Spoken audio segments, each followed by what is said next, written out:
National Weather Service in Raleigh has issued a severe thunderstorm warning for southeastern Orange County in central North Carolina, southern Granville County in central North Carolina, northwestern Wake County in central North Carolina, Durham County in central North Carolina, eastern Chatham County in central North Carolina, west central Franklin County in central North Carolina, until 12:15 a.m. Eastern Daylight Time.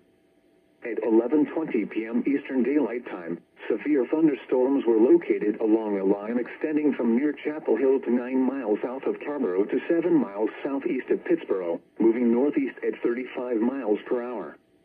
Hazard, 60 miles per hour wind gusts. Source, radar indicated.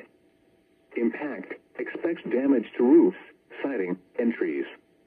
Locations impacted include Raleigh, Durham, Cary, Chapel Hill, Oxford, Hillsborough, Creedmoor, Wake Forest, Garner, and Carborough.